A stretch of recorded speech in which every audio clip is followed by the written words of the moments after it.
के बाद फिर कॉन्स्टिट्यूशन पे हम लोग आएंगे। तो देखिए, संविधान निर्माण की अगर बात किया जाए तो आपको बता दें, जब ब्रिटिशर्स यहाँ पे, सबसे पहले एक चीज को समझने का प्रयास कीजिए, संविधान होता क्या है। तो जिस तरीके से एक घर होता है, एक घर में 5 लोग 7 लोग 10 लोग जो सदस्य होते हैं, वो बेहतर तरीके से अपना जीवन यापन करें, इसके लिए कुछ नियम कानून होता है। घर में भी कुछ नियम कानून होता है, लेकिन चूंकि घर में सदस्य कम होते हैं तो वो नियम कानून लिखित में नहीं होता है बल्कि मौखिक होता है। जैसे घर का कुछ तो नियम होता है कि आप 8 बजे रात के बाद 8 बजे रात तक बाहर, या 9 बजे रात तक घर चले आएंगे, रात में सब लोग साथ में खाना खाएंगे, बड़ों का सम्मान करेंगे, है ना, एक दूसरे को दुख सुख में साथ देंगे। कहीं का अगर कोई इनविटेशन है तो वहाँ फलना आदमी जाएगा, कोई झिलना जाएगा, ऐसा कुछ तो होता है ना। लेकिन क्या लिखित में होता है? लेकिन वही जब 5-7 परिवार का एक ऐसा परिवार हो जिसमें कि 1000 लोग हो, तो शायद सबको वो नियम कानून याद ना रहे, तो वो क्या करना पड़ेगा, उसको लिखना पड़ेगा। वैसे ही हमारा देश है, वैसे ही दुनिया का हर एक देश है जहाँ पे जनसंख्या ज़्यादा होता है और उसी जनसंख्या पे बेहतर शासन व्यवस्था चलाने के लिए कुछ नियम कानून होते हैं, और वही नियम कानून का लिखित रूप क्या कहलाता है? संविधान कहलाता है। अर्थात संविधान नियम कानून से संबंधित एक ऐसी पुस्तक होती है, एक ऐसा संग्रह होता है जिससे किसी भी देश का शासन व्यवस्था को चलाया जाना सुनिश्चित किया जाता है। भारत की अगर हम बात करें तो एंशिएंट काल से लेकर मेडाइवल मॉडर्न तक की बात करते हैं तो पहले राजतंत्र था। तो राजतंत्र छोटा छोटा जो राजा हुआ करते थे अपने जगह के, वो अपना कुछ संविधान बनाए थे, अपना कुछ नियम कानून से संबंधित पुस्तक बनाते थे। जैसे अगर हम मौर्य की बात करें तो वैसे तो वहाँ पे 2 महत्वपूर्ण पुस्तक आता है। एक आता है कौटिल्य का अर्थशास्त्र, जो पूरा का पूरा संविधान जैसा ही है, कैसे कैसे शासन व्यवस्था चलाया जाएगा, कौन कौन लोग होंगे। आप पब्लिक एडमिनिस्ट्रेशन ऑप्शनल में जा करके पूरा का पूरा एक हम लोग को मौर्य का प्रशासन पढ़ना होता है, वहाँ पे आप चीज़ों को देख सकते हैं। नगर प्रशासन की बात करेंगे तो वही पाटलिपुत्र नगर प्रशासन के लिए मेगास्थनीज का एक पुस्तक था इंडिका, उसमें चर्चा है। तो एंशिएंट मेडाइवल में भी इस तरह की चीज़ें थी। लेकिन जैसे जैसे हम मॉडर्न में आते हैं चीज़ें बदलती जाती, क्योंकि हमको पता है कि मॉडर्न में शासन हमारे यहाँ ब्रिटिशर्स जरूर कर रहे थे, लेकिन वो शासन चलाया जाना सुनिश्चित हो रहा था कहाँ से? ब्रिटेन से। तो जब तक कंपनी को कुछ अधिकार था तब तक कंपनी अपने तरीके से शासन व्यवस्था चलाती थी। लेकिन हम जानते हैं कि 1857 का जो यहाँ पे वार होता है, उसके बाद कंपनी के शासन को पूरी तरीके से अंत कर दिया जाता है और पूरा शासन व्यवस्था किसके हाथों में आ जाता है? ब्रिटिश सरकार के हाथ में आ जाता है। ठीक है। उसके बाद वहाँ से समय समय पर क्या किया जाता है? विभिन्न प्रकार का अधिनियम पहले से आता है। तो सबसे शुरू से लेकर के जितना अधिनियम आया ब्रिटिशर्स के द्वारा, और सबसे लास्ट में आया था 1935 का अधिनियम, स्वतंत्रता से पहले, उन सारे अधिनियम में क्या क्या बातें कही गई थी, उन सारे अधिनियम में क्या क्या बातें कही गई थी, यही हमारे संविधान का मूल सार था। वहीं से कुछ कुछ चीज़ें हम लोग लेते चले गए और अल्टीमेटली जो 1935 में एक्ट हमारे यहाँ जो आया, लगभग 70 to 75% हमारे संविधान में जो भी बातें थी वो सारा हमने 1935 के एक्ट से लिया। तो हम लोग एक एक करके देखते हैं थोड़ा। उसी को नाम हम लोग दिए थे भारत में संवैधानिक विकास, संविधान का विकास। तो ब्रिटिशर्स जब यहाँ पे रूल कर रहे थे तो उस समय क्या क्या नियम ब्रिटेन से बन करके हमारे यहाँ आया था शासन व्यवस्था को चलाए जाने से संबंधित। ठीक है। तो इसकी शुरुआत होती है भारत का संवैधानिक विकास, इसकी शुरुआत होती है कंपनी के अंतर्गत। देखिए 2 प्रकार का अधिनियम था। हमने क्या कहा, सबसे पहले जब ब्रिटिशर्स यहाँ पे आया था, पुर्तगाली लोग, उसके बाद सारा चीज आप लोग इतिहास में पढ़े होंगे, तो 1858 तक, 1857 का जो युद्ध हुआ था, तब तक जितना भी नियम कानून आया था वो कंपनी के अंतर्गत था। एक कंपनी बन करके आए थे, यहीं पे वो लोग शासन कर रहे थे। लेकिन 1858 का जो युद्ध हुआ था, कंपनी का शासन पूरी तरीके से क्या कर दिया गया, अंत कर दिया गया। और 1858 के बाद जितना भी अधिनियम आया सबको हम ब्रिटिश शासन या ब्रिटिश क्राउन के अंतर्गत, तो अधिनियम को दो भाग में बांटा गया। कंपनी हेतु पारित अधिनियम, यानी कि ये जो था 1773 से लेकर के 1853 तक, यानी 1858 से पहले तक जितना भी अधिनियम आया था वो सारा का सारा कंपनी के नेतृत्व में, या यूं कहे कंपनी पर कहीं ना कहीं कुछ ना कुछ नियंत्रण लगाने के पर्पस से आया था। लेकिन 1857 जब युद्ध होता है तो कंपनी का शासन को पूरी तरीके से अंत कर दिया जाता है, और उसके बाद शासन व्यवस्था किसके हाथ में आ जाता है, ब्रिटिश शासन के हाथ में आता है। तो उसके बाद दूसरा जो हम, उसके बाद जितना भी अधिनियम आया उसको हम लोग ब्रिटिश ताज के अंतर्गत पारित अधिनियम कहते हैं। तो 1773 में पहला अधिनियम आया था कंपनी को लेकर के, और 1753 में सबसे अंतिम अधिनियम आया था कंपनी को लेकर के। तो वहां से लेकर के 73 से लेकर के 1853 तक के अधिनियम को हम लोग क्या कहते हैं, कंपनी के अंतर्गत, है ना, या कंपनी हेतु पारित अधिनियम। और उसके बाद जब 1857 का वार होता है, उसके बाद 1858 से लेकर के लास्ट 1947 का अधिनियम, माउंटबेटन अधिनियम आता है। तो ये सारा अधिनियम क्या कहलाता है, ब्रिटिश ताज के अंतर्गत। तो हम लोग एक एक करके देखते हैं, ठीक है। जैसे सबसे पहले कुछ कुछ चीजों को देखते चलेंगे, ज्यादा नहीं। जैसे सबसे पहले कंपनी के अंतर्गत जो पहला अधिनियम आया था, रेगुलेटिंग एक्ट 1773। कंपनी शासन एस्टेब्लिश हो चुका था, आपको बता दें 1757 का प्लासी का युद्ध, और अल्टीमेटली 22 अक्टूबर 1764 का बक्सर का युद्ध। पूरे दुनिया को यह बता दिया गया था कि भारत में अब कोई भी ऐसा शक्ति नहीं है जो ब्रिटिशर्स को हरा सकता है। अल्टीमेटली ब्रिटिशर्स यहाँ पे क्या करेंगे, रूल करेंगे। और ये बक्सर के युद्ध में साबित हो चुका था, क्योंकि बक्सर के युद्ध में एक एक शक्ति को नहीं, ब्रिटिशर्स ने 3 शक्ति को हराया था, है ना। और सबसे बड़ा गढ़ माने जाने वाला मुगल साम्राज्य का, उसको भी सफाया कर दिया था। तो अब तो ये पता चल गया था कि ब्रिटिशर्स यहाँ पे क्या करेंगे, रूल करेंगे। तो 1764 से चीजें शुरू होती है, कंपनी शासन यहाँ शुरू होती है। लेकिन पहली बार कंपनी पर कुछ नियम बनाने के लिए रेगुलेटिंग एक्ट आता है 1773। अब रेगुलेटिंग एक्ट आता है तो इसमें क्या क्या चीजें कही गई थी, देखिए यहाँ पे। अब कहिएगा सर बहुत सारे बातें थी, लेकिन जो अति महत्वपूर्ण बातें हैं उस पर हम लोग चर्चा करेंगे। जैसे आपको बता दें, स्टार्टिंग में 3 प्रकार का प्रेसिडेंसी हुआ करता था, बंगाल, मद्रास और मुंबई। बंगाल, मद्रास और मुंबई 3 प्रकार का प्रेसिडेंसी था।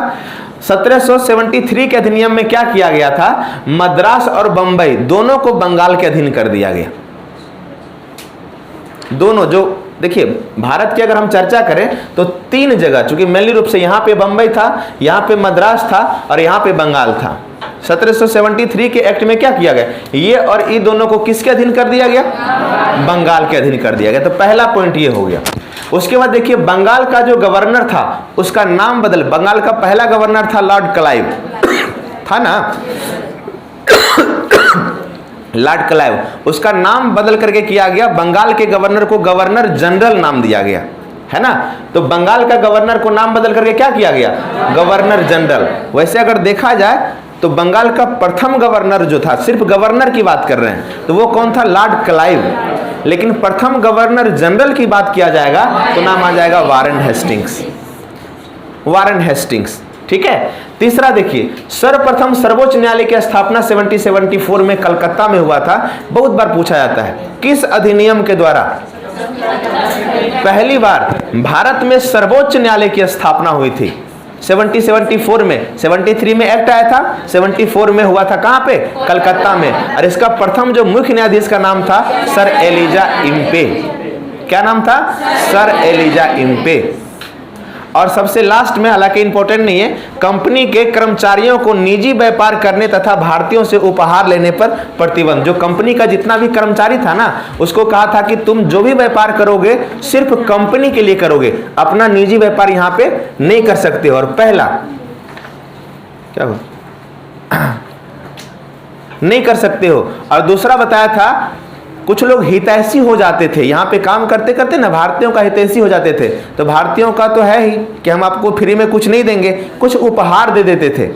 ब्रिटिशर्स बोले नहीं, आप ना ही अपना निजी कंपनी, निजी व्यापार कर सकते हो और ना ही आप क्या कर सकते हो, उपहार ले सकते हो।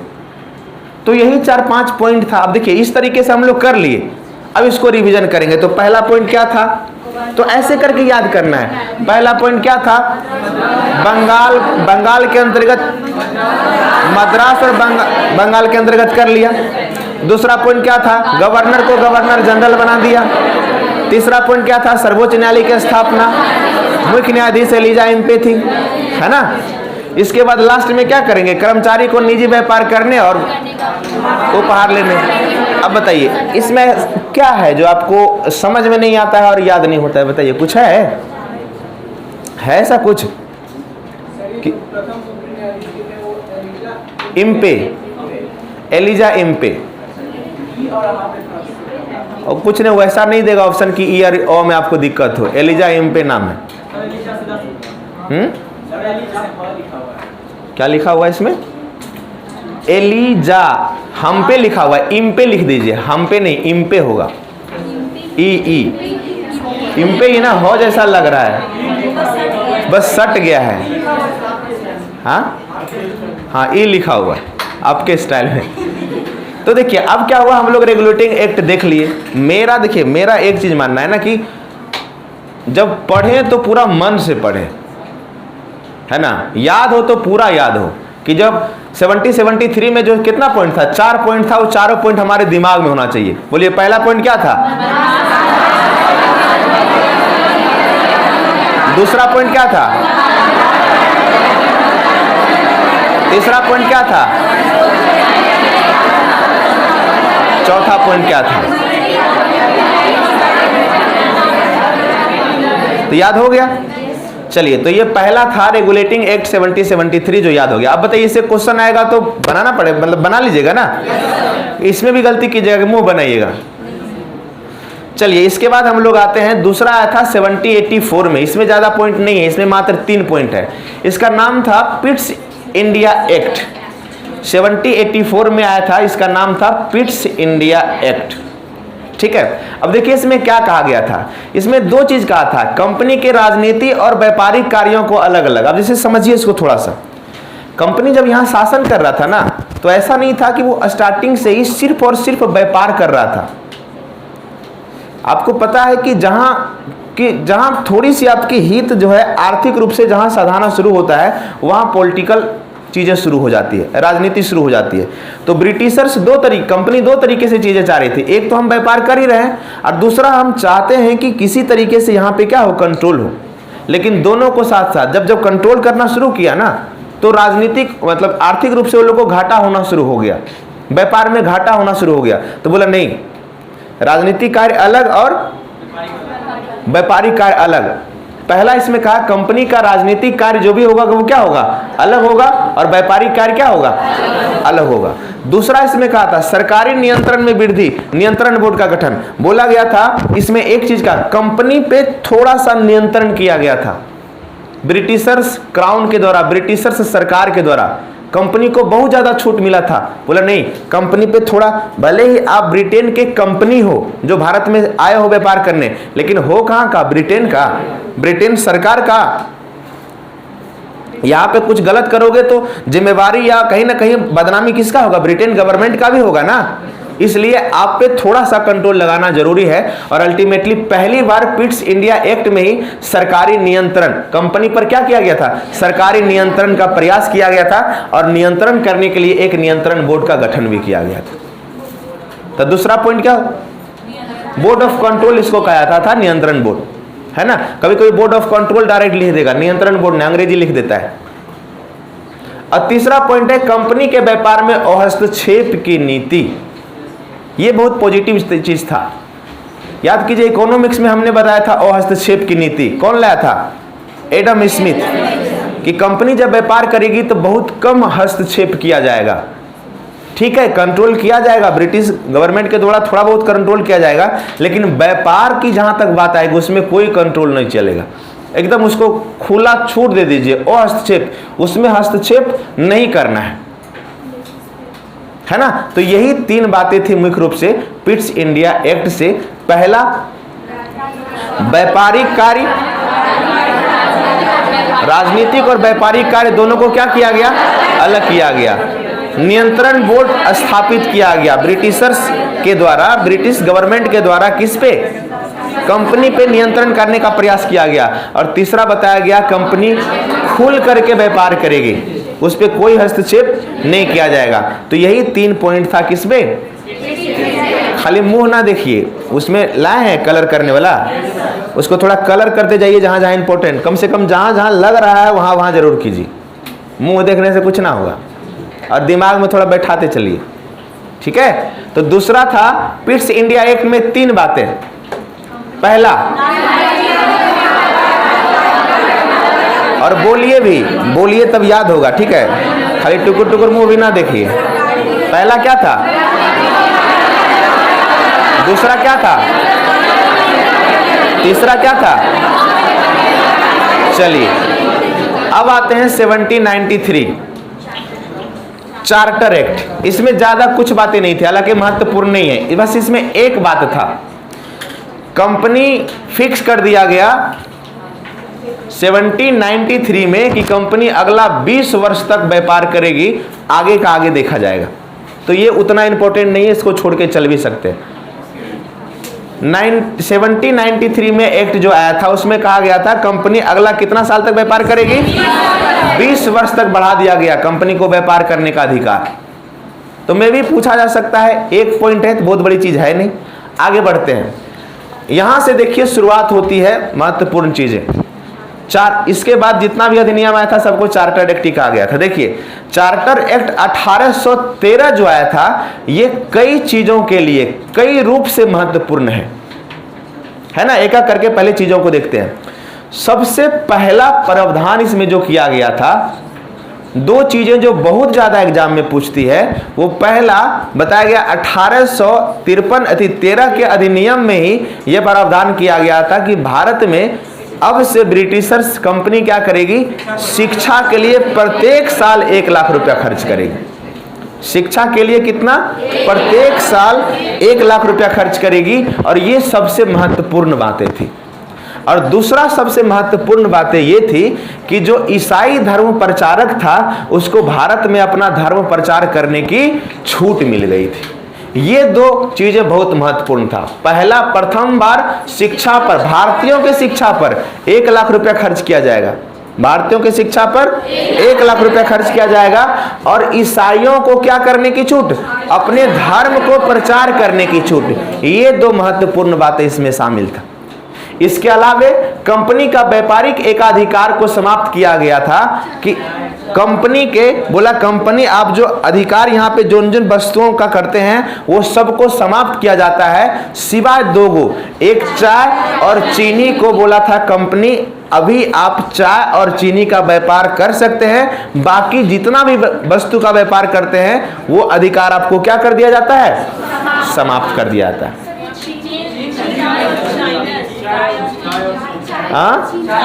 चाय और चीन, वही ना 2 चीज था। आप लोग के मन में आता ना चीन के साथ व्यापार करने का अधिकार, दोनों चीज था, चीनी भी साथ में था, है ना। जैसे यहां है ना चीन के साथ व्यापार करने का अधिकार, तो इस पे मत जाइए, कहां चला गया। कई बार इस तरह का क्वेश्चन पूछा है। खैर देखिए अब ठीक है, हाँ 2 ही चीज समझिए, चाय और चीनी के साथ व्यापार समझिए या चीनी के साथ व्यापार समझिए, बात एक ही आ रहा है। 2 चीज बताया था, आप चीन के साथ व्यापार कर सकते हैं और चाय के साथ व्यापार कर सकते हैं, या चाय के साथ चीनी भी। अब यहां देखिए ये 2 चीज रखा गया था, ये बार बार पूछा था। 1813 के बाद जब 1833 में जाएंगे तो वो चीज समाप्त कर दिया गया था, 2 युग। लेकिन पहले हम 1813 देख रहे हैं। 1813 से 3 पॉइंट आपको निकला, तीनों महत्वपूर्ण, बहुत बार पूछा जाता है। पहला, भारतीय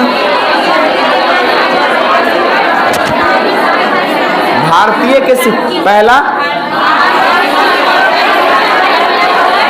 दूसरा और तीसरा गुड।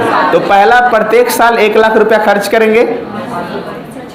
चाय और चीनी के साथ व्यापार को छोड़ के सब अधिकार समाप्त। और आप क्या कर सकते हैं, यहाँ पे आकर के अपने शिक्षा, अपना धर्म का, ईसाई धर्म का क्या कर सकते हैं, प्रचार कर सकते हैं। ये 3 बातें शामिल थी।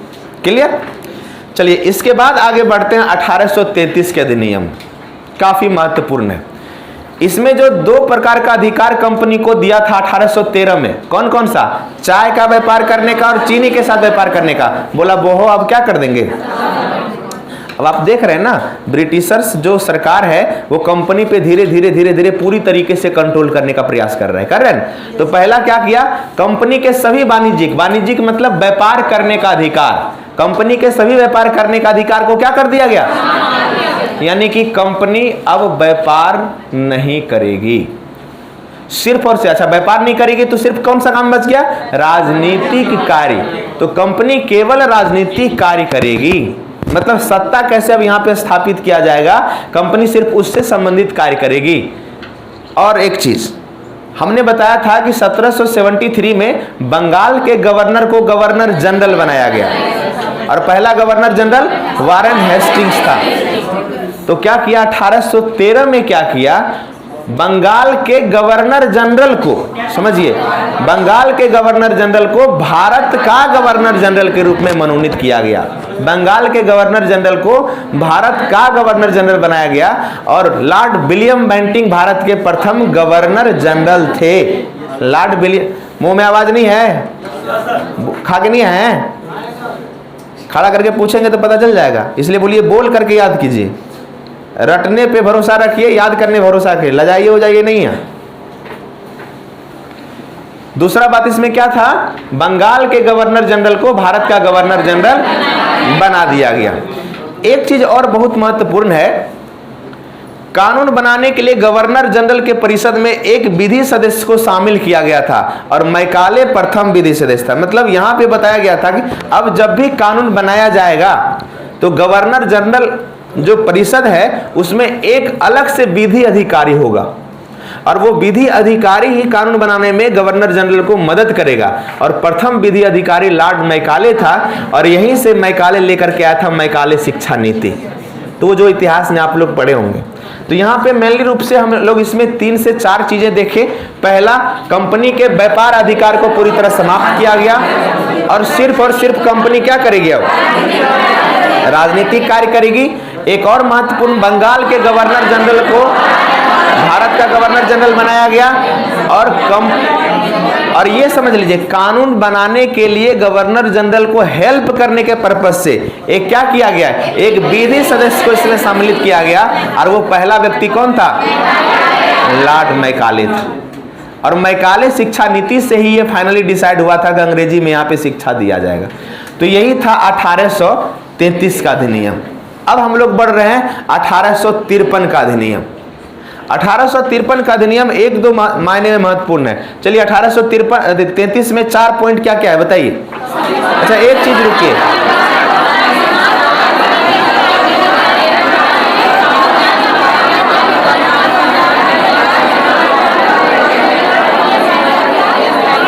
हो गया 4 ने पूछे हैं तो 4 में उतना काहे चाहे कर रहे हैं। एक चीज देखिए, जब हम पहली बार बताते तो उसको ध्यान से सुनिए 1 से 2 बार, और जब हम रिवीजन करने के लिए बोलते हैं तो बिना देखे प्रयास कीजिए कि कौन कौन सा 4 या 5 पॉइंट है उसको बताने का प्रयास करें। अगर नहीं आता है तो जरूर देख के कीजिए। हम आपको ईमानदारी पूर्वक बताते हैं, जितना कराते जा रहे हैं बस उतना ईमानदारी से करिए और 1-2 बार रिवीजन कीजिए, यहाँ से क्वेश्चन नहीं छूटेगा। ठीक है, चलिए अब हम लोग बढ़ते हैं 1853 में। 1853 का अधिनियम कुछ मामले को लेकर के इंपॉर्टेंट, जैसे देखिए सबसे पहला क्या किया गया था आपको बता दें।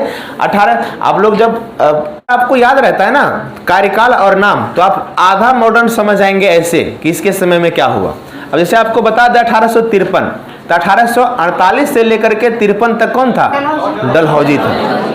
और डलहौजी के बारे में जान ही रहे हैं कितना खतरनाक आदमी था, लेकिन बहुत सारा नेगेटिव तो बहुत सारा पॉजिटिव काम किया। जैसे एक चीज तो जरूर सुने होंगे कि रेल वही चलवाया, और सिर्फ रेल नहीं चलवाया, जिस सेवा की आप तैयारी कर रहे हैं ना उस सेवा में वही बताया था कि यहाँ ओपन क्या होगा, प्रतियोगिता होगा। अब खाली राजा का बेटा राजा नहीं बनेगा, ऐसा नहीं था। इसलिए 1853 में जो एक्ट आया था उसने कहा सिविल सेवकों की भर्ती एवं चयन के लिए खुली प्रतियोगिता परीक्षा होगी। मतलब जिसमें पावर होगा वो सिविल सेवक बन सकता है। अब जमींदार का बेटा सिविल सेवक बनेगा, राजा का बेटा बनेगा, ऐसा नहीं है। तो पहला 1853 को लेकर के महत्वपूर्ण पॉइंट है, सिविल सेवकों की भर्ती एवं चयन के लिए खुली प्रतियोगिता परीक्षा का आरंभ किया गया था। कब, किस अधिनियम के द्वारा? विधायी शक्ति को कार्यपालिका शक्ति से अलग किया गया था। देखिए बार बार हम पॉलिटी में चर्चा करते हैं, एक होता है विधायिका, एक होता है कार्यपालिका, एक होता है न्यायपालिका। विधायिका का काम विधि बनाना है और कार्यपालिका का काम सरकार चलाना है, विधि को लागू करना है। 1853 में दोनों को अलग अलग किया गया। 1853 में दोनों को अलग अलग किया गया। बताइए, विधायी शक्ति मतलब विधि बनाने की शक्ति के लिए अलग लोग नियुक्त होगा और कार्यपालिका कार्य करने के लिए, विधि को लागू करने के लिए, सरकार चलाने के लिए अलग लोग नियुक्त होगा। मतलब विधायी और कार्यपालिका दोनों को क्या किया गया, अलग किया गया। और सबसे लास्ट बोर्ड ऑफ डायरेक्टर की संख्या 24 से घटा करके 18 किया गया था। बोर्ड ऑफ डायरेक्टर क्या था आपको बता दें, जो ब्रिटिशर्स यहाँ पे कंट्रोल एक प्रकार से जो कर रहे थे ना, बोर्ड ऑफ कंट्रोल जो था, है ना, उसी तरीके से एक बोर्ड ऑफ डायरेक्टर था जो यहाँ पे ब्रिटिश सरकार की जो नीति था उसको यहाँ पे बताता था, मतलब डायरेक्ट करता था। डायरेक्टर क्या होता है, जो उसको निर्देश करता हो, निर्देश देता हो। तो उसमें क्या किया गया था, 18, पहले 24 था, उससे घटा करके इसकी संख्या कितना कर दिया गया, 18 कर दिया गया। इसमें ये दोनों नहीं, सबसे महत्वपूर्ण इसमें जो है ना 1853 में, वो ये है खुली प्रतियोगिता परीक्षा वाला, है ना। तो इसमें 3 पॉइंट है। पहला पॉइंट क्या है, सिविल सेवकों के लिए। दूसरा पॉइंट क्या है और तीसरा पॉइंट क्या है। तो इस तरीके से हम सबसे पहले 1873 का रेगुलेटिंग एक्ट देखें, 73 का, उसके बाद 84 का पिट्स एक्ट देखे, 84 के बाद 93 का एक्ट देखे, चार्टर एक्ट, 93 के बाद 1813 का देखे, 1813 के बाद 1833 का देखे और 1833 के बाद 1800। तो सब याद हुआ हमको पता है। देखिए स्वाभाविक है कि 100% तो याद नहीं हुआ होगा, लेकिन अगर आपको ऑप्शन के साथ आएगा तो आप चीज़ों को कर सकते हैं। लेकिन अगर आप ईमानदारी से 1 से 2 बार और रिवीजन करते हैं, जैसे याद कीजिएगा, अच्छा 73 में क्या क्या बताए थे सर, 4 पॉइंट। तो पहला था ये, दूसरा था ये, ऐसे था ये, है ना। तो इस तरीके से याद हो जाएगा। तो अब देखिए क्या हुआ, 1853 का जब एक्ट आ गया, डलहौजी इतना खतरनाक आदमी था, उसका सब बहुत अच्छा काम था, लेकिन एक जो उसने लाया था वो कौन सा सिद्धांत था, व्यापकता का सिद्धांत, है ना, वो बड़ी खतरनाक था। और अल्टीमेटली देखिए सिर्फ खतरनाक की बात नहीं है, एक सिर्फ डलहौजी कारण नहीं था, शुरू से लेकर के तमाम ऐसा कारण बन रहा था। और आपको पता है कि इन तमाम कारणों में से आग का काम किया था आपका चर्बी वाला कारतूस का मामला। और अल्टीमेटली 1857 में अब तक जितना विद्रोह हुआ था उससे सबसे खतरनाक विद्रोह हुआ था, मंगल पांडे इसकी शुरुआत की थी। 1857 एक ऐसा विद्रोह था, आप जब मेंस में जाकर के इसको पढ़ेंगे तो डिटेल पढ़ेंगे, लगता है कि ये सिर्फ उत्तर भारत का था, लेकिन कुछ एक को अगर छोड़ दिया जाए, जैसे सिंधिया या और बहुत सारा ऐसा शासक था जो ब्रिटिशर्स को साथ दिया था, अगर उस समय सब लोग एक हो जाता और कुछ एक गलतियां जो भारतीयों के द्वारा नहीं किया गया और नहीं किया जाता, तो शायद 1857 में ब्रिटिशर्स यहाँ से भाग जाते। तो फाइनली आंदोलन को कुचल दिया गया, लेकिन ब्रिटिशर्स इस बात को बहुत बढ़िया से अब जान गए कि कहीं ना कहीं 1764 से लेकर के अभी तक हम यहाँ पे जो शासन स्थापित करने का प्रयास कर रहे हैं, उससे भारतीय लोग क्या है, नाखुश है। कुछ ना कुछ ऐसी चीजें हैं जो हमें नहीं करना चाहिए। तो उसके बाद से 1857 के बाद 1858 का एक्ट आता है और वहां पे सारी चीजें बदल जाती है। वहां पे बोला जो कंपनी शासन कर रहा था, जो कंपनी को पूरी तरीके से समाप्त कर दिया गया। और यहाँ के बाद से जो नीति बनाने का, शासन करने का जो तरीका था वो पूरी तरह से उदारवादी जैसा हो गया, है ना। मतलब भारतीयों का विश्वास जीतने का प्रयास किया जाने लगा। और उसी संदर्भ में पहला अधिनियम आता है 1858 का। पहला अधिनियम कब का आता है? 1858 का। तो अब जो हम देखेंगे अधिनियम, वो सारा का सारा अभी तक जो देख रहे थे वो पूरा का पूरा क्या था? कंपनी के अंतर्गत अधिनियम, कंपनी शासन के अंतर्गत अधिनियम। लेकिन अब से जो देखेंगे वो क्या देखेंगे? ब्रिटिश शासन के अंतर्गत अधिनियम। मेंस क्लास में ये क्वेश्चन पूछा था, मेंस क्लास बोलते हैं, इस बार का मेंस में डायरेक्ट पूछ दिया था। कहाँ है? 1800, इसको लिख लीजिएगा। ब्रिटिश ताज के अंतर्गत पारित अधिनियम पहला 1858 का अधिनियम पूछा था इस बार मेंस में 8 नंबर के क्वेश्चन में। इसमें देखिए सबसे पहला क्या था 1858 के अधिनियम में? तो पहला बातें थी कि कंपनी के शासन को पूरी तरीके से समाप्त कर दिया गया। पहला, यानी जब कंपनी के शासन का पूरी तरीके से समाप्त हो गया तो शासन किसके हाथ में आ गया? यानी भारत का पूरा शासन व्यवस्था ब्रिटिशर्स के हाथ में आ गया। पहला महत्वपूर्ण पॉइंट। दूसरा महत्वपूर्ण पॉइंट कि हमने बताया कि 1853 के 1833 के अधिनियम में बंगाल के गवर्नर जनरल को भारत का गवर्नर जनरल बनाया गया था। लेकिन 1858 के अधिनियम में क्या किया गया? भारत के गवर्नर जनरल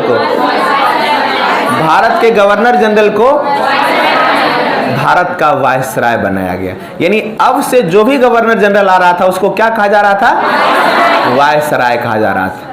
क्या कहा जा रहा था? वायसराय कहा जा रहा था। तो देखिए पहला था भारत का शासन ब्रिटिश ताज के अधीन चला गया, कंपनी से छीन करके। दूसरा, भारत का गवर्नर जनरल अब क्या कहा जाने लगा? वायसराय। और हम जानते हैं कि डलहौजी के बाद पहला जो आया था वो उसका नाम क्या था? Lord Canning. क्या नाम था? Lord Canning. इसके बाद देखिए यहाँ पे एक महत्वपूर्ण पॉइंट है, भारत सचिव पद। आज भी ये भारत सचिव जो था अब मंत्रिमंडलीय सचिव हो गया है। यानी कि प्रशासन का सबसे जो ऊपर का व्यक्ति होता है ना, वो होता है सचिव। तो ये बहुत ज्यादा पूछा जाता है कि किस अधिनियम में भारत सचिव नामक पद का सृजन किया गया। और ये भारत सचिव जो था ना वो अलग नहीं था, जो पहले बोर्ड ऑफ डायरेक्टर होता था, बोर्ड ऑफ डायरेक्टर और बोर्ड ऑफ कंट्रोल, जो कंट्रोल करता था, डायरेक्ट करता था। अब कोई बोर्ड नहीं, वहां पे एक व्यक्ति आएगा और उसका नाम क्या था? भारत सचिव। तो ये पूछा जाता है कि 1858 का जो एक्ट आया था उसमें भारत सचिव नामक एक नया पद सृजित किया गया था। और ये पद किसके जगह पर आया था? बोर्ड ऑफ डायरेक्टर और बोर्ड ऑफ कंट्रोल के जगह पर। तो 3 पॉइंट अभी तक क्या क्या पढ़े?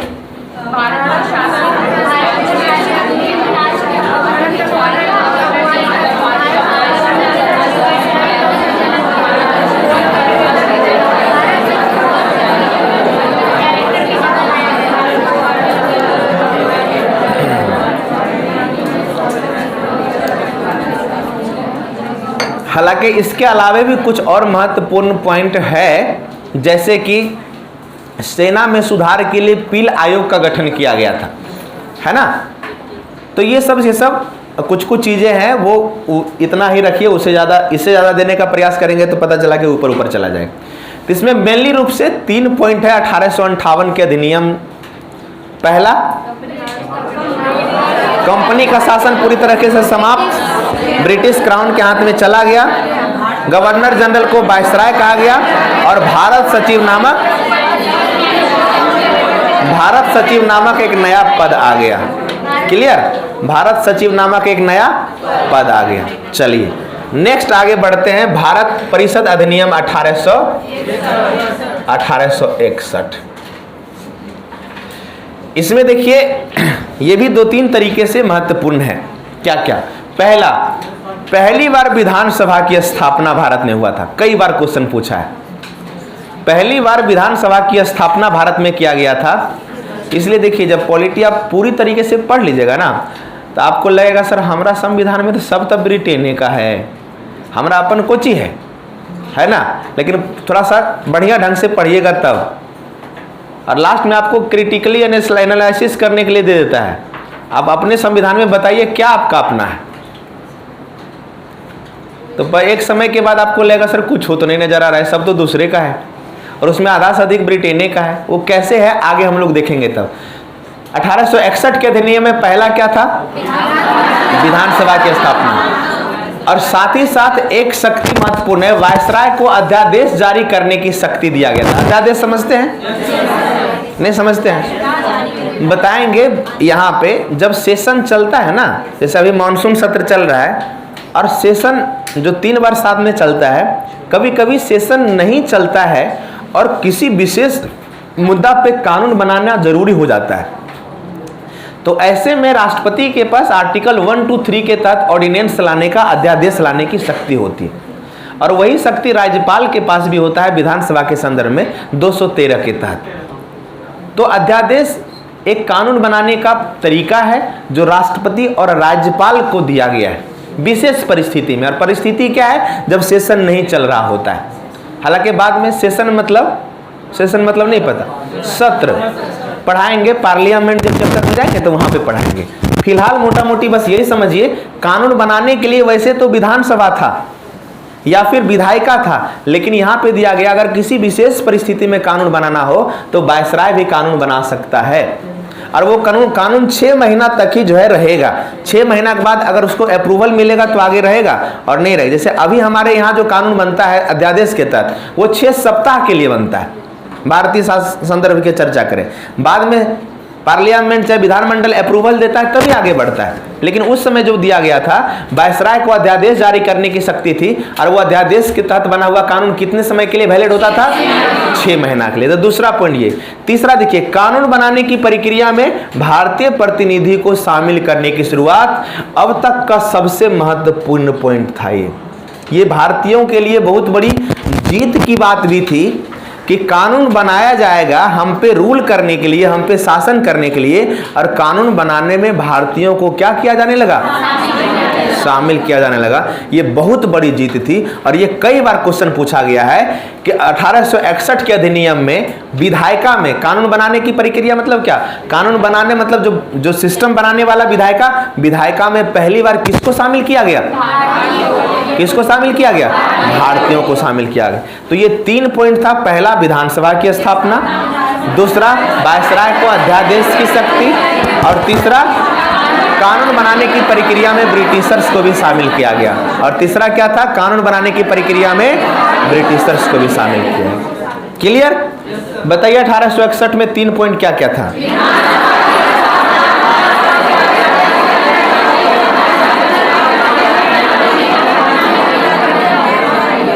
याद हो गया? चलिए अब हम लोग बढ़ते हैं भारत परिषद अधिनियम 1892। यहां से भी 1-2 क्वेश्चन महत्वपूर्ण है जो पूछा जाता है। 1892 हम पहुंच रहे हैं। 1892 अब यहां देखिए, सबसे पहला क्या किया गया? निर्वाचन पद्धति की शुरुआत। पहली बार निर्वाचन की शुरुआत जो किया गया 1892 में किया गया कि अब यहां पे जो पद स्थापित होगा वो जनता के द्वारा चुन करके जाएगा, पहला।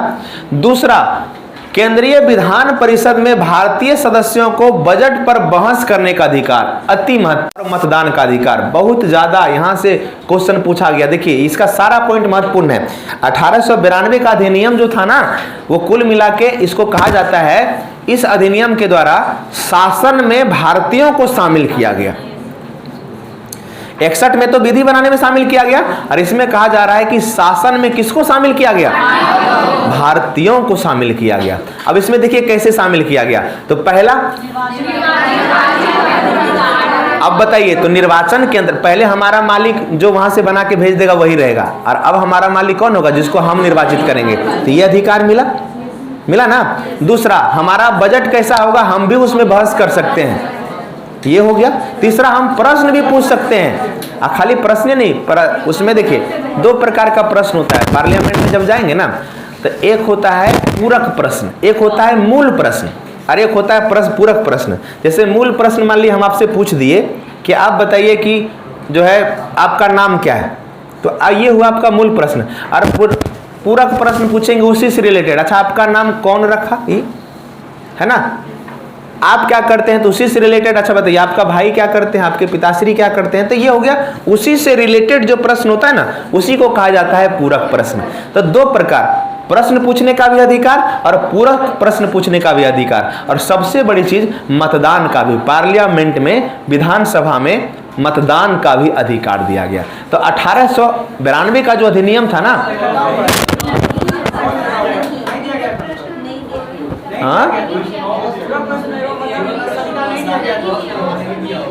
ये काटा हुआ है तो इसका मतलब नहीं दिया गया था, नहीं, लेकिन इसमें दिया गया था।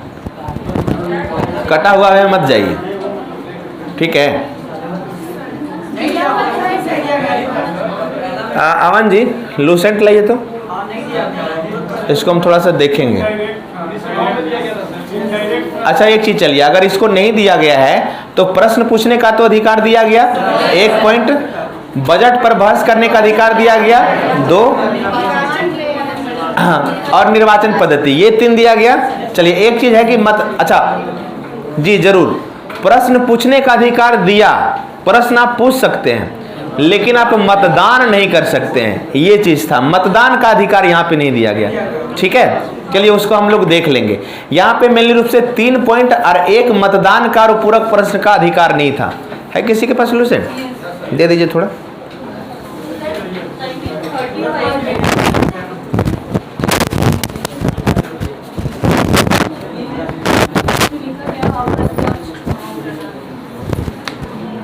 अप्रत्यक्ष चुनाव प्रणाली की शुरुआत, राजस्व एवं व्यय बजट पर बहस करने का अधिकार, प्रश्न पूछने की शक्ति, इसमें है ही नहीं। चलिए प्रश्न पूछने की शक्ति तो है। चलिए पूरक प्रश्न और मताधिकार का प्रयोग नहीं दिया था, इसको ध्यान रखना है।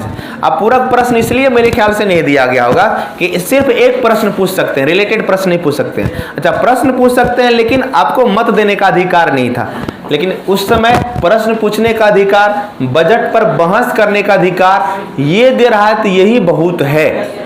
तो इसको थोड़ा सा ध्यान रखिए। इसलिए अभी तक जितना भी अधिकार, जितना भी हम लोग पढ़े ना, उसमें भारतीयों के पर्पज से सबसे महत्वपूर्ण भारत परिषद अधिनियम 1892 आया। इसमें क्या क्या कहा गया? पहला पॉइंट निर्वाचन का अधिकार, दूसरा बजट पर बहस करने का अधिकार, और तीसरा प्रश्न पूछने का अधिकार।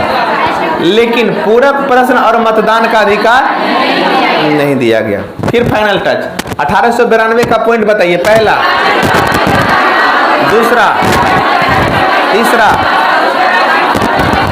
चौथा, और जो नहीं दिया गया था अधिकार वो क्या था? पूरक प्रश्न समझते हैं ना, मेन प्रश्न से रिलेटेड प्रश्न, ठीक है। चलिए अब आते हैं 1909।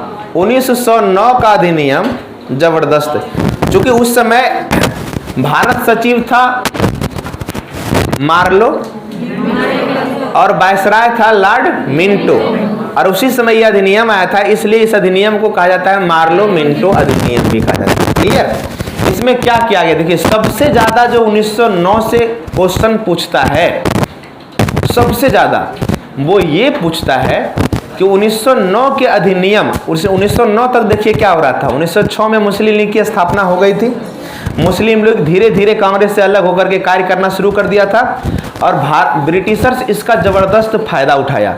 ब्रिटिशर्स ये चीज देखा कि 1858 में हिंदू मुस्लिम दोनों मिल करके लड़ा था, और लास्ट में उसने ये डिसाइड किया अगर हम हिंदू और मुस्लिम दोनों को तोड़ देते हैं तो इसका आंदोलन क्या हो जाएगा? कमजोर हो जाएगा, और तोड़ने में कामयाब हो गया 1909 के अधिनियम। उसमें क्या किया?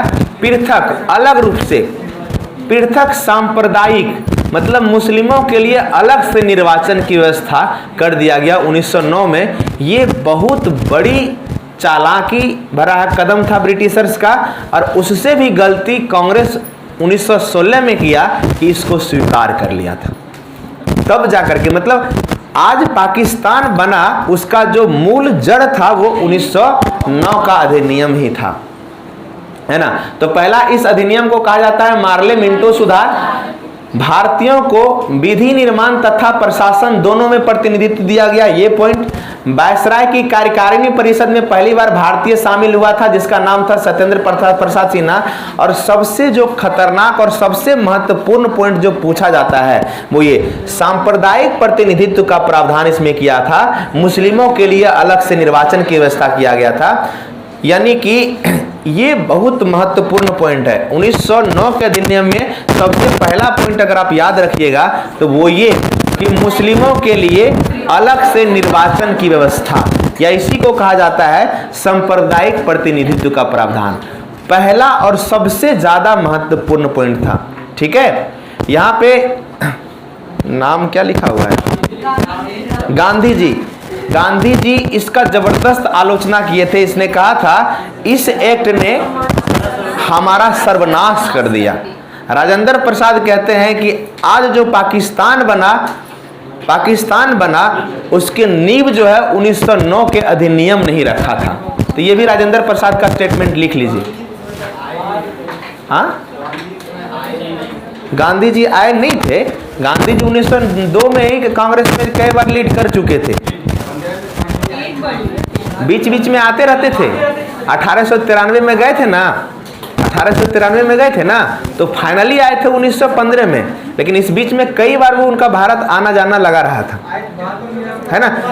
हाँ, तो जरूरी नहीं कि 1909 में ही गांधी जी इस बात को बोले होंगे, बाद में भी बोले होंगे कि 1909 का अधिनियम ने क्या, क्योंकि गांधी जी चाहते थे कि हम ब्रिटिशर से तभी जीत सकते हैं जब हिंदू मुस्लिम दोनों एक होकर के लड़े। खिलाफत में कई ज्यादा फायदा उठाया था।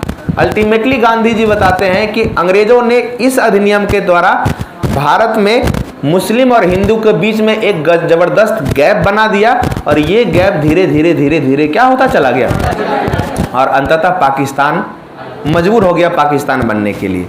तो गांधी जी बोलते इस एक्ट ने हमारा सर्वनाश कर दिया। राजेंद्र प्रसाद का स्टेटमेंट लिख सकते हैं। हाँ, राजेंद्र प्रसाद ऐसा ही कुछ बोले थे, पाकिस्तान निर्माण के लिए सबसे महत्वपूर्ण कार्य 1909 के अधिनियम के द्वारा किया गया। यह स्टेटमेंट राजेंद्र प्रसाद का था। इसमें देखिए, पहला याद रखिए सबसे महत्वपूर्ण सांप्रदायिक प्रतिनिधित्व का प्रावधान मुस्लिमों के लिए। दूसरा, वायसराय की कार्यकारिणी परिषद में पहली बार भारतीयों को शामिल किया गया। देखिए यहाँ इंपॉर्टेंट है, वायसराय की कार्यकारिणी परिषद मतलब वायसराय का जो कार्य करने की परिषद अलग से होती थी, जो देखता था काम का कार्यपालिका से संबंधित कार्य, उसमें पहली बार भारतीयों को शामिल किया गया। और ये कई बार पूछा गया, प्रथम व्यक्ति कौन थे, जो सत्येंद्र प्रसाद सिन्हा। देखिए सत्येंद्र नाम का दो व्यक्ति आता है, सत्येंद्र नाथ टैगोर और सत्येंद्र प्रसाद सिन्हा। सत्येंद्र नाथ टैगोर भारत का पहला ICS अधिकारी थे, ठीक है, इनके बड़का भाई जवाहरलाल टैगोर जी के, ठीक है। यहाँ पे सत्येंद्र प्रसाद सिन्हा है। तो दूसरा पॉइंट, ये पहला पॉइंट याद रखिए, ये सांप्रदायिक प्रतिनिधित्व का प्रावधान किया, ठीक है। गांधी जी जो बोले थे इसको लेकर के कि इसको बर्बाद कर दिया, और राजेंद्र प्रसाद जो बोले। दूसरा पॉइंट, वायसराय के कार्यकारिणी परिषद में पहली बार क्या किया गया, शामिल किया गया भारतीयों को, और वो व्यक्ति कौन था। और तीसरा पॉइंट रख सकते हैं कि भारतीयों को विधि निर्माण तथा प्रशासन दोनों में प्रतिनिधित्व मिला था। विधि निर्माण मतलब विधायिका में, और प्रशासन मतलब वही कार्यकारी परिषद है ना, तो कार्यपालिका में। यानी कि भारतीयों को विधायिका में भी शामिल किया गया और कार्यपालिका में भी शामिल किया। देखिए पॉइंट पहला, पृथक निर्वाचन क्षेत्र, मुस्लिमों के लिए पृथक निर्वाचन क्षेत्र पहला। दूसरा, कार्यकारिणी परिषद में, वायसराय के कार्यकारिणी परिषद में भारतीयों को शामिल किया गया, और पहला व्यक्ति कौन था। और तीसरा पॉइंट, कार्यपालिका और विधायिका दोनों में भारतीयों को क्या किया गया, शामिल किया गया। इस एक्ट ने हमारा सर्वनाश कर दिया। महात्मा गांधी और राजेंद्र प्रसाद क्या बोले, इसी एक्ट ने अंततः पाकिस्तान को पैदा किया, पाकिस्तान बना, है ना, ऐसा कुछ बताए थे। पाकिस्तान बनाने का सबसे महत्वपूर्ण कार्य, पाकिस्तान बनने की जो शुरुआत हुई थी वो 1909 के अधिनियम के द्वारा हुआ था। ये राजेंद्र प्रसाद स्टेटमेंट दिए थे। तो यही महत्वपूर्ण पॉइंट था 1909 मार्लो मिंटो सुधार। बताइए क्या था इसमें, कितना पॉइंट है, 4 गो। पहला, सबसे पहले ये याद रखिएगा, ये पहला। दूसरा, तीसरा, चौथा। चलिए इसके बाद हम लोग आगे बढ़ रहे हैं। भारत शासन अधिनियम 1919 नहीं, अब देखिए 1919 में वायसराय जो था उसका नाम था चेम्सफोर्ड। क्या नाम था? चेम्सफोर्ड। और सचिव का नाम था क्या? मार्टेंग्यू। सचिव का नाम क्या था? इसलिए 1919 में जो अधिनियम आया उसको हम लोग क्या कहते हैं? मार्टेंग्यू चेम्सफोर्ड। क्या कहते हैं? मार्टेंग्यू चेम्सफोर्ड जी। यहाँ रहता था, इंडिया में रहता था। ब्रिटिशर्स का ही व्यक्ति यहाँ सचिव बन करके आते थे। ब्रिटेन भी रहते थे, यहाँ पे भी रहते थे, आते जाते रहते थे। ये कोई बड़ी चीज़ नहीं है। ये चीज़ कैसे दिमाग में आ गया? नहीं ठीक है, कंट्रोल करता था, लेकिन यहाँ पे भी आते थे, आते थे कई बार। नहीं था वहीं, लेकिन कई बार वो उनका आना जाना भी लगा रहता था। देखते थे वहीं से, डायरेक्ट वहीं से करते थे, लेकिन कभी कभी यहाँ आते थे। ठीक है, क्लियर? आगे बढ़ा जाए। 1909 का अधिनियम के बाद 1919 का अधिनियम में पहुंच रहे। 1919 के अधिनियम के समय वायसराय कौन थे और सचिव कौन थे? चलिए, इसलिए इसको हम लोग क्या कहते हैं? मार्टेंग्यू चेम्सफोर्ड। चलिए पहला देखिए इसमें क्या क्या किया गया। सबसे पहला चीज, प्रथम बार प्रत्यक्ष चुनाव प्रणाली लाया गया, डायरेक्ट चुनाव प्रणाली लाया गया। दूसरा, केंद्र में द्विसदनीय व्यवस्था लाया गया। प्रांतों में द्वैध शासन को लागू किया गया और केंद्र में द्वैध शासन को समाप्त किया गया। प्रांत में द्वैध शासन को लागू किया गया और केंद्र में द्वैध शासन को समाप्त किया गया। अब द्वैध शासन क्या होता था? दो प्रकार का विषय होता था, आरक्षित और हस्तांतरित। आरक्षित विषय को समाप्त किया गया, हस्तांतरित विषय याद कीजिए, जब पंचायती राज व्यवस्था आया था ना, इसी के अंतर्गत प्रांतों में द्वैध शासन व्यवस्था के अंतर्गत हस्तांतरित विषय में इसको शामिल किया गया। पहली बार उत्तरदायी शासन शब्द का प्रयोग किया गया। सांप्रदायिक प्रतिनिधित्व का विस्तार किया गया। सिख, भारतीय, ईसाई, आंग्ल भारतीय, ICS। एक और इसमें लिख लीजिए, महिलाओं को पहली बार वोट देने का अधिकार दिया गया। ये भी इसमें ऐड कर लीजिए, नहीं लिखा हुआ है।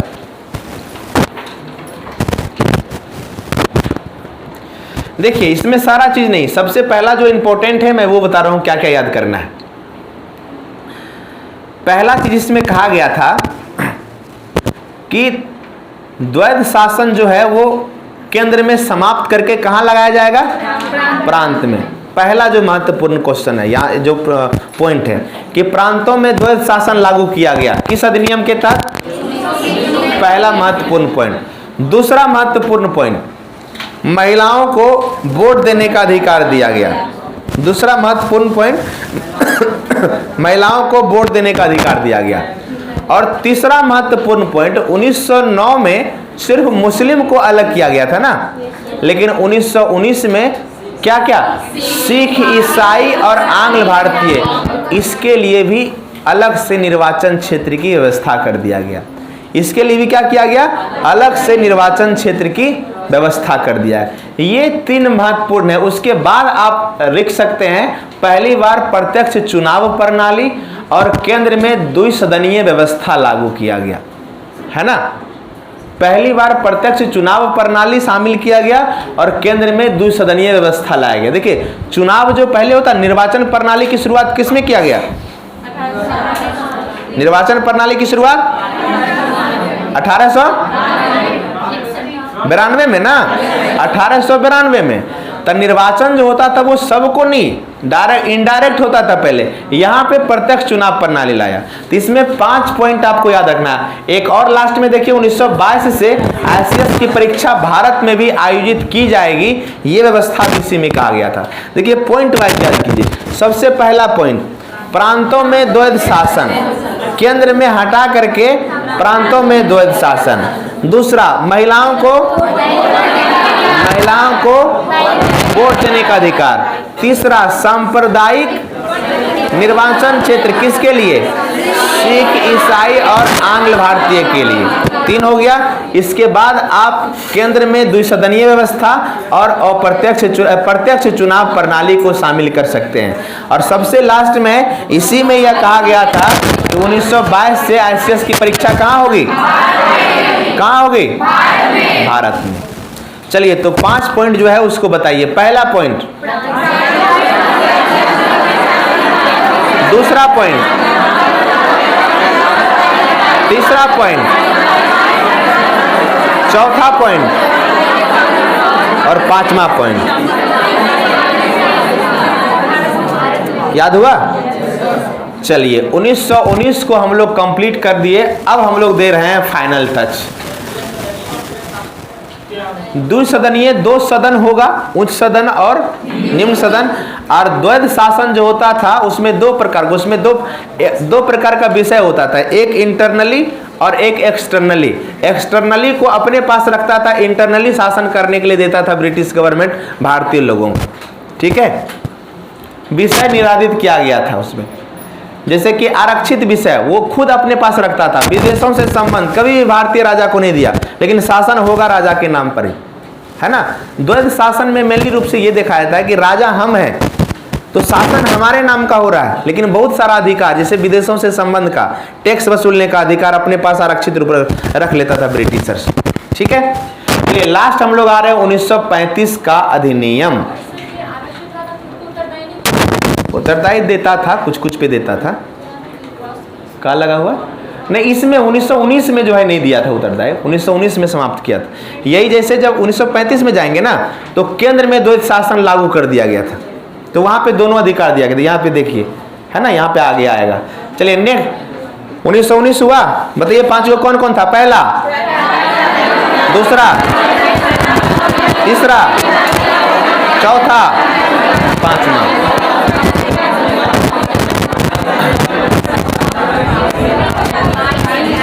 हो गया। अब आते हैं 1935 का अधिनियम। 1935 के अधिनियम से पहला चीज जो आपको याद रखना है, 1919 में द्वैध शासन कहाँ लगाया गया था? प्रांत में। लेकिन 1935 में प्रांत को हटा करके कहाँ लगाया गया? केंद्र में।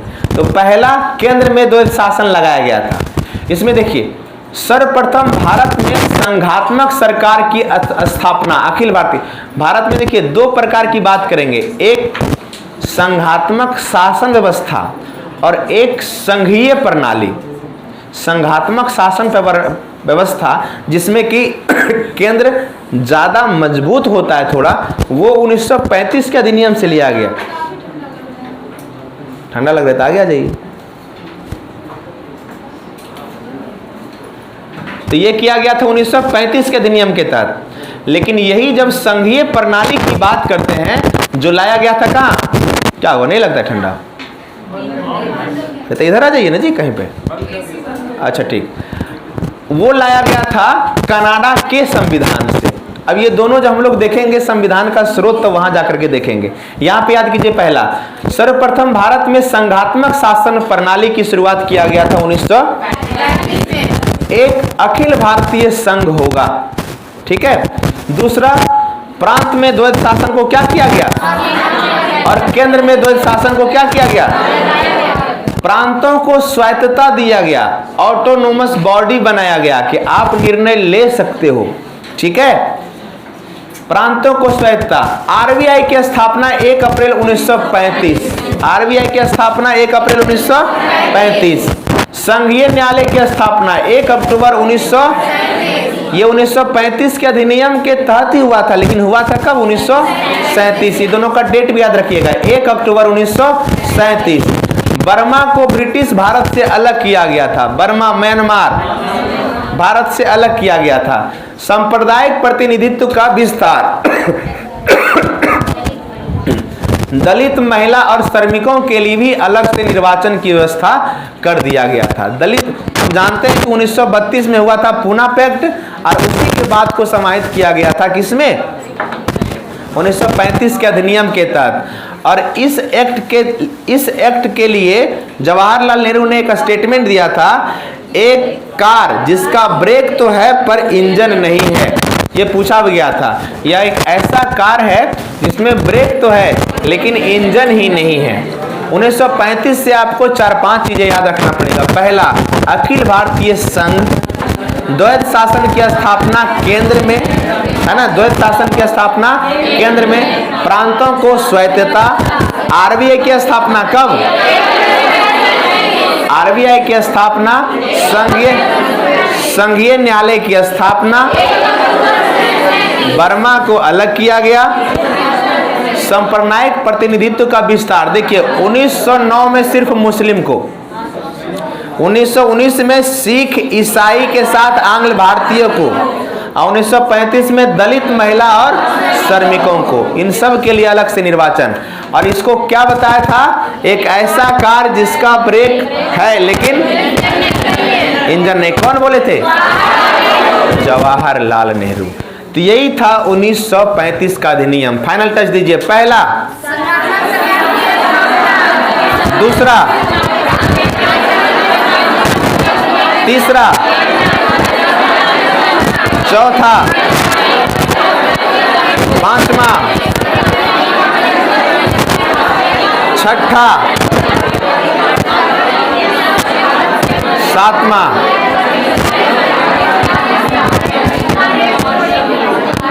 हो गया, यहीं तक था। अखिल भारतीय संघ मतलब भारत से कोई स्टेट जो है वो अलग नहीं हो सकता है। संघीय व्यवस्था, अनुच्छेद 1 में जब जाएंगे तो भारत विनाशी राज्यों का अविनाशी संघ होगा। अखंड भारत का निर्माण किया गया था। ठीक है, अब देखिए इसके बाद लास्ट में आता है भारत स्वतंत्रता अधिनियम 1947। इसका एक ही पॉइंट याद रखना, इसी के तहत पूछ दिया जाता है पाकिस्तान को भारत से अलग किया गया, माउंटबेटन योजना के तहत कि 1947 अधिनियम के तहत। अभी देख लिए तब ना, वरना क्या करते, आजादी मिला था माउंटबेटन योजना के तहत। ठीक है, और भारत स्वतंत्रता अधिनियम 1947 के तहत भारत का विभाजन हो गया, भारत सचिव का पद समाप्त हो गया और वायसराय के पद को भी क्या कर दिया गया। तो 1947 ज्यादा कुछ नहीं है। अभी तक जो हम लोग देख रहे थे यही था भारत में जो अधिनियम आया था। ठीक है, तो सारे अधिनियम से रिलेटेड जो जो पॉइंट हमने बताया याद हुआ सारा? हाँ, सारा नहीं मतलब अब जैसे इतना बताए ना, अब बिना देखे 5 गो क्वेश्चन हम करते हैं, है ना। जैसे पहला क्वेश्चन करते हैं और आप बताइएगा, चाय और चीन के साथ व्यापार को छोड़कर सब व्यापार समाप्त 1800। तो याद हो गया ना, बोलते नहीं हुआ। पहला पॉइंट। दूसरा पॉइंट देते हैं आपको, आप बताइए किस अधिनियम के द्वारा पहली बार भारतीयों को वायसराय के कार्यकारी परिषद में शामिल किया गया? 1892, 92। तीसरा पूछते हैं क्वेश्चन, देखिए नहीं, उल्टा ही नहीं, तीसरा पूछते हैं क्वेश्चन। तीसरा बताइए किस अधिनियम के द्वारा कंपनी के शासन को पूरी तरीके से अंत कर दिया गया? 1858। 3 क्वेश्चन हो गया। चौथा क्वेश्चन पूछते हैं। चौथा क्वेश्चन क्या पूछे? भारत में पहली बार संघीय न्यायालय की स्थापना कब किया गया? संघीय न्यायालय सर्वोच्च न्यायालय अलग है। संघीय न्यायालय की स्थापना और सर्वोच्च न्यायालय की स्थापना। और अंतिम क्वेश्चन बताइए, बोलिए। और अंतिम क्वेश्चन बताइए, मुस्लिमों को अलग पृथक निर्वाचन की व्यवस्था। पूछेगा तो वही सब जो आपको याद है, एक बार जरूर रिवीजन कीजिएगा। ठीक है, चलिए, तो ये था पूरा का पूरा अधिनियम जो हमारा कंप्लीट हुआ। बोलिए। हाँ, संघ का एक न्यायालय होगा, पूरा भारत का एक न्यायालय होगा। जो वर्तमान में दिल्ली का सर्वोच्च न्यायालय है ना, वही संघीय न्यायालय की चर्चा। ठीक है, कलकत्ता में हुआ था, सर्वोच्च न्यायालय था, एक ही जैसा था लेकिन कलकत्ता में हुआ था, अब यहां पे स्थापित किया गया था। आगे बढ़ा जाए, कोई डाउट है इसमें से? इसमें से क्या है कि कुछ क्वेश्चंस है जो किस अधिनियम में क्या किया गया वैसा ही पूछता है। ठीक है, चलिए इसके बाद हम लोग आते हैं नेक्स्ट, आगे बढ़िए। भारत में संविधान का निर्माण। अब देखिए, संविधान का निर्माण एक दिन का कहानी नहीं था। संविधान के निर्माण की मांग भारतीयों के द्वारा समय समय पर करता जा रहा था। इसका की पॉइंट से रिलेटेड आगे हम लोग बढ़ते हैं। तो दूसरा पेज उल्टाइए और संविधान सभा एवं संविधान निर्माण की प्रक्रिया। ठीक है, देखिए संविधान सभा क्या है? Constitution assembly. संविधान निर्माण करने के लिए कुछ लोगों का समूह जो था वही था संविधान सभा। ठीक है, सबसे बड़ी बात ये थी कि ब्रिटिशर्स को ये लगता ही नहीं था कि भारतीयों के पास इतना दिमाग है कि वो अपना संविधान बनाए, है ना। और इसलिए उस समय समय पर ना उपहास भी उड़ाता था हम लोगों का। उपहास मतलब समझते हैं? हाँ, जैसे आप लोग का उड़ाया जाता है कि इतना दिन से पढ़ रही है, क्या कर रही है, और हमारा भी उड़ाया जाता है। लेकिन एक समय आएगा जिस दिन अपना किस्मत का सिक्का उछला, उस दिन हेड भी हमारा और टेल भी हमारा। चलिए हम लोग आगे देखते हैं। संविधान सभा,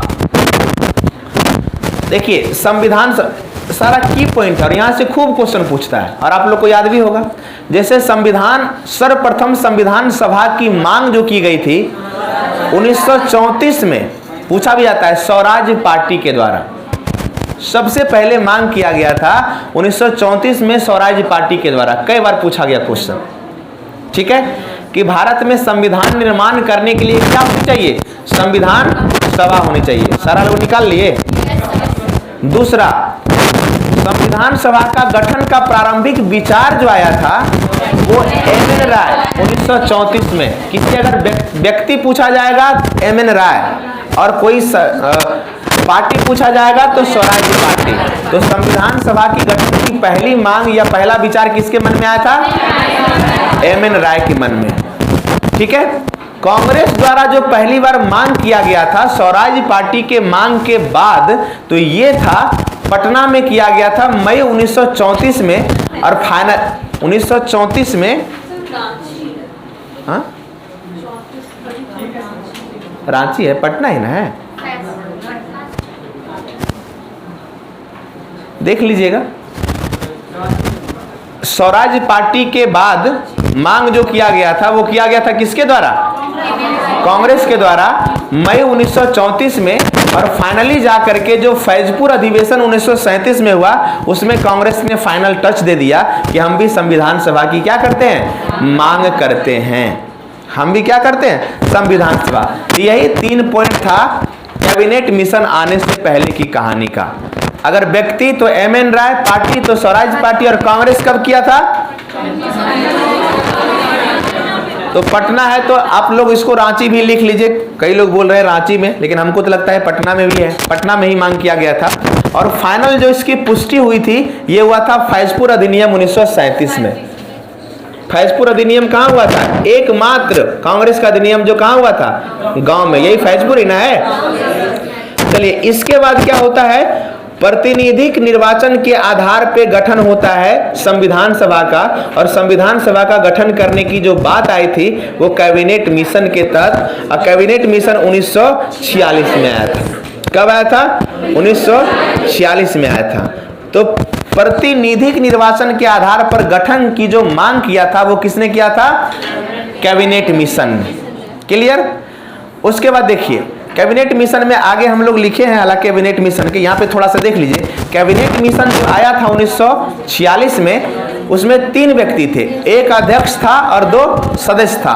अध्यक्ष का नाम क्या था? Lord Pethick Lawrence. Lord Pethick Lawrence ये क्या था? अध्यक्ष था। और 2 सदस्य जो था वो था स्टेफोर्ड क्रिप्स और AB अलेक्जेंडर। तो जो कैबिनेट मिशन में जो 3 व्यक्ति थे, कई बार पूछा जाता है, उसमें अध्यक्ष कौन था कैबिनेट मिशन का? Lord Pethick Lawrence. और 2 सदस्य कौन था? स्टेफोर्ड क्रिप्स और एबी अलेक्जेंडर।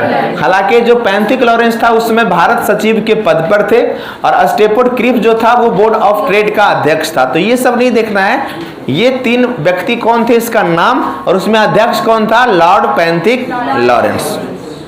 अब इधर फिर से आ जाइए, इसने क्या किया? संविधान सभा की बात को रखा, और फाइनली क्या होता है? संविधान सभा के लिए निर्वाचन की शुरुआत होती है ना। और ये निर्वाचन जो था वो निर्वाचन अप्रत्यक्ष तरीके थे, वयस्क मताधिकार नहीं था इसमें शामिल, सारे लोग वोट नहीं कर सकते थे, कुछ कुछ को अधिकार दिया गया था, है ना। ये क्या था वो बस अब बाद में देखेंगे। यहाँ पे बस जो निर्वाचन था वो किस तरीके से? अप्रत्यक्ष तरीके से था, है ना। निर्वाचन किस तरीके से? अप्रत्यक्ष तरीके से। और ये हुआ था संविधान सभा के लिए जो निर्वाचन हुआ था वो जुलाई अगस्त 1946 में, जुलाई अगस्त 1946 में। और फाइनली संविधान सभा बन करके तैयार हो जाता है, ठीक है। संविधान सभा जब बन करके तैयार हो जाता है तो संविधान सभा का जो प्रथम बैठक हुआ था वो हुआ था 9 दिसंबर 1900। अब प्रथम बैठक के लिए जो अध्यक्ष बनाया गया था वो अस्थाई था, अस्थाई नहीं, अस्थाई। और उसका नाम था क्या? डॉक्टर सैयदानंद सिन्हा। और ये बिहार के ही थे। कहाँ थे? बिहार को एकमात्र सौभाग्य प्राप्त हुआ है, भारत का संविधान बाय ट्रेन चल करके बिहार आया था। जब पीएमसीएच में सैयदानंद सिन्हा जी भर्ती थे और फाइनल टच 1950 में दिया जा रहा था तो बाय ट्रेन आया था सिग्नेचर के लिए संविधान। कहाँ? ये सौभाग्य सिर्फ बिहार को ही प्राप्त हुआ है और किसी को नहीं, है ना। तो प्रथम बैठक 9 दिसंबर 1946 को। अस्थाई अध्यक्ष कौन था? सैयदानंद सिन्हा। आगे चल करके अस्थाई अध्यक्ष अगला बैठक हुआ था 11 दिसंबर को। कब हुआ था? 11 दिसंबर को। और इसमें अस्थाई बैठक, अस्थाई अध्यक्ष बनाया गया था डॉक्टर, अस्थाई अध्यक्ष किसको बनाया गया था? और संयोग से ये भी बिहार के थे, ठीक है। तो 11 दिसंबर हो गया। इसके बाद देखिए उद्देश्य प्रस्ताव जो, अच्छा, संवैधानिक सलाहकार संविधान सभा का कौन था? पूरा संविधान में, पूरा संविधान बनाने में आगे हम लोग देखेंगे सबसे महानतम, सबसे पढ़े लिखे इंसान थे डॉक्टर बी.आर. अम्बेडकर। उसके जैसा पढ़ा लिखा कोई था ही नहीं। अगर उसके पास थोड़ा बहुत अगर कोई पहुंच पाता था पढ़ाई लिखाई के मामले में, नॉलेज के मामले में, तो वो थे बी.एन. राव। आप इसी से अंदाजा लगा लीजिए कि भीमराव अंबेडकर कितने महान इंसान थे। वो जिस समाज से आते थे उस समाज के लोगों को लोग देखना पसंद नहीं करता था। कुछ तो बात उसमें थी जिसके कारण भारत का संविधान बनाने के लिए उसको चुना गया।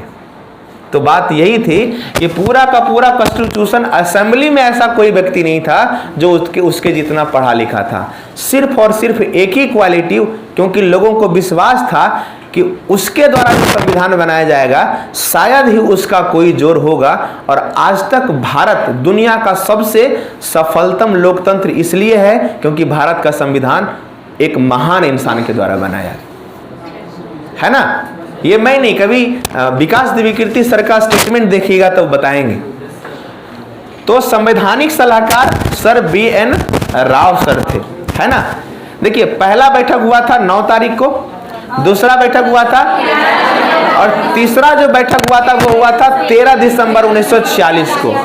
तीसरा बैठक में क्या किया गया था? तीसरा बैठक में जो प्रियम्बल था ना, उद्देश्य और प्रस्ताव जिसको कहते हैं प्रियम्बल, प्रियम्बल को प्रस्तुत किया गया था। उद्देश्य प्रस्ताव को प्रस्तुत किया गया था जवाहरलाल नेहरू के द्वारा 13 दिसंबर 1946 को। 13 दिसंबर 1946 को जवाहरलाल नेहरू द्वारा क्या किया गया? उद्देश्य प्रस्ताव या प्रियम्बल को प्रस्तुत किया गया। पूछा जाता है इसको स्वीकृति कब मिला था? तो 22 जनवरी 1947 को। सारा की पॉइंट एक ही जगह है ना। इसलिए इस नोट्स को ना तुम आरती उतार के बढ़िया से याद कीजिएगा, है ना।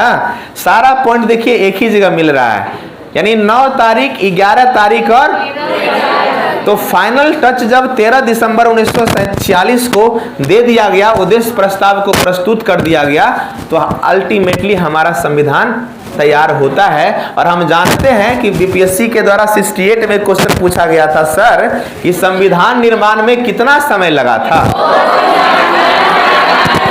2 वर्ष 11 महीना 18 दिन। संयोग से ना ये सब चैप्टर हम पढ़ाते नहीं, बोलते देख लीजिए, पढ़ लीजिएगा अपने से। इस बार जब पढ़ा रहे थे बोले सर ये क्वेश्चन पूछा था जो आप नहीं पढ़ाए, हमको बड़ी शर्म लगा, मतलब वो नहीं पढ़ाए कि संविधान बनाने में कितना समय लगा। ये सब तो लोग ऑलरेडी पढ़ता है ना। चलिए, तो संविधान निर्माण में कितना समय लगा? 2 वर्ष 11। बचपन से जब इतना बड़ा थे ट्यूशन में यही पढ़ाया गया था, 2 वर्ष 11 महीना 18 दिन। देखिए आगे चल करके जब संविधान हमारा तैयार हुआ तो सबसे पहले संविधान को जो लागू अपनाया गया, अंगीकृत किया गया 26 नवंबर 1949 को। 26 नवंबर 1949 को इस दिन लिख लीजिए 16 अनुच्छेद को लागू किया गया था। कितना अनुच्छेद? 16 अनुच्छेद। कहानी था आपका संविधान सभा को लेकर के, है ना। संविधान सभा को लेकर के जितने चीजें था हमने एक जगह समाहित कर दिया। इसके बाद हम लोग आते हैं संविधान सभा जब निर्माण हुआ तो उसमें 11 ही है। चलिए ठीक, आप गूगल किए, गूगल पे हमको भरोसा नहीं है। गूगल नहीं है सर, वो 12, अच्छा ठीक है, हम देख लेंगे, कोई बड़ी चीज नहीं है। अब आगे बढ़ते हैं। संविधान सभा जो था जिसमें संविधान बनाने की बात कही गई थी, तो संविधान सभा में अलग अलग करके 7 समिति बनाया गया था। कितना समिति बनाया गया था? 7 समिति। और ये सारे समिति का कौन कौन अध्यक्ष था ये महत्वपूर्ण है और ये पूछता है। जैसे सबसे पहला था संघीय संविधान समिति और संघीय शक्तियों से संबंधित, मतलब संघ से संबंधित जो भी शक्ति था, समिति था, उसका अध्यक्ष कौन था? जवाहरलाल नेहरू। तो इसको याद करना पड़ेगा, संघीय संविधान समिति और संघीय शक्तियों संबंधी समिति, मतलब संघीय समिति जिसके पास आएगा आंसर क्या हो जाएगा? जवाहरलाल नेहरू। दूसरा है संचालन समिति और प्रक्रिया नियम समिति तथा तदर्थ झंडा समिति। देखिए कई बार आता है कि झंडा समिति का अध्यक्ष कृपलानी था, लेकिन नहीं, कृपलानी नहीं था। कौन थे? राजेंद्र प्रसाद। तो याद रखिए संचालन समिति, प्रक्रिया नियम समिति और तदर्थ झंडा समिति, इन तीनों का अध्यक्ष कौन थे? डॉक्टर राजेंद्र प्रसाद। और सबसे महत्वपूर्ण ड्राफ्टिंग कमेटी, प्रारूप समिति का अध्यक्ष कौन थे? भीमराव अम्बेडकर। इसके अलावा प्रांतीय संविधान समिति, मौलिक अधिकारों, अल्पसंख्यकों, जनजातियों और अवर्जित क्षेत्रों संबंधी सलाहकार समिति। प्रांत से याद रखिए सरदार वल्लभ भाई पटेल। और सबसे लास्ट था सदन हाउस समिति, पटावी सीतारमैया। याद कीजिए, देखिए पहला संघीय से संबंधित समिति, संघीय से संबंधित समिति, संचालन प्रक्रिया झंडा समिति, संचालन प्रक्रिया झंडा समिति, प्रारूप समिति, प्रांतीय मौलिक अधिकार अल्पसंख्यक समिति और सबसे लास्ट सदन समिति, सबसे लास्ट सदन समिति। फिर से बोलिए, जवाहरलाल नेहरू क्या क्या थे? राजेंद्र प्रसाद, भीमराव अंबेडकर, सरदार वल्लभ भाई पटेल, पटावी सीतारमैया। इन सारे समिति में सबसे महत्वपूर्ण था प्रारूप समिति, है ना। इन सारे समिति में सबसे महत्वपूर्ण कौन था? प्रारूप समिति। तो इसको थोड़ा अलग से देखना है। प्रारूप समिति का गठन कब हुआ?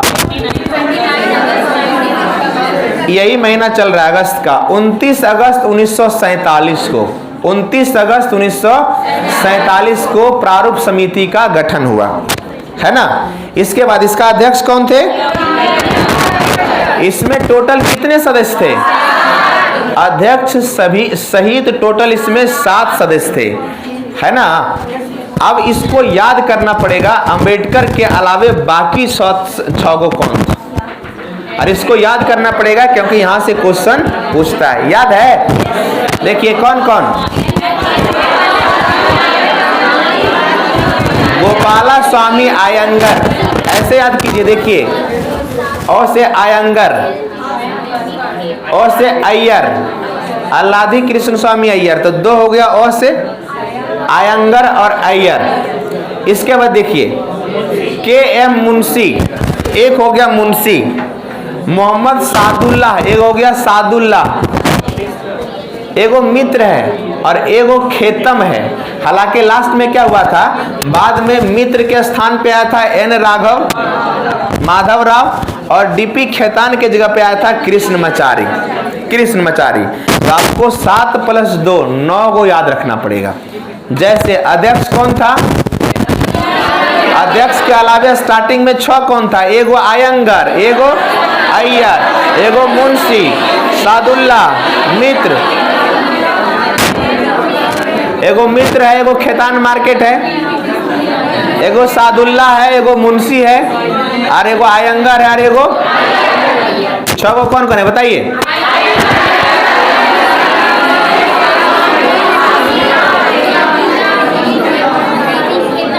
हो गया 6 को कौन कौन, एक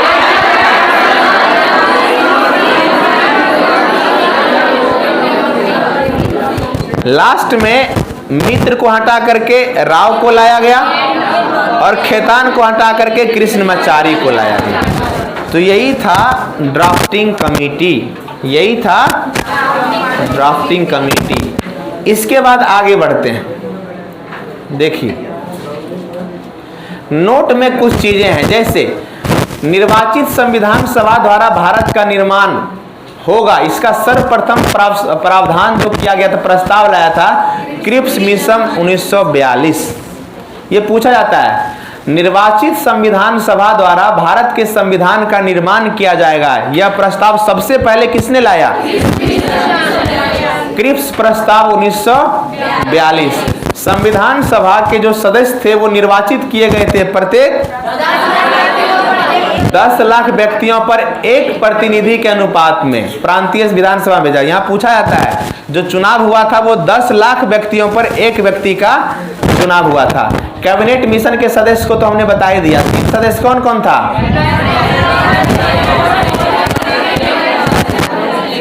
अध्यक्ष कौन था और 2 सदस्य कौन था।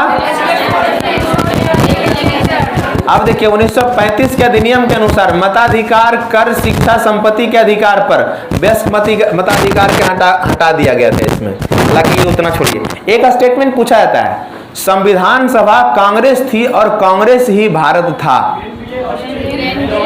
Greenville Austin. 1-2 बार पूछा गया क्वेश्चन, यह स्टेटमेंट किसका है कि क्योंकि संविधान सभा में ज्यादातर कांग्रेस के लोग ही थे, है ना, और आजादी से पहले भारत मतलब कांग्रेस ही था और कोई पार्टी तो था नहीं या बहुत जो है कम स्तर पे था। तब ग्रीनविले ऑस्टिन एक स्टेटमेंट देते हैं कि संविधान सभा कांग्रेस थी और कांग्रेस ही क्या था, भारत था। नेक्स्ट आगे देखिए एक स्टेटमेंट है, अपनी राष्ट्रवादी प्रतिक्रिया में भारतीय संविधान के निर्माताओं ने अल्पसंख्यकों के हितों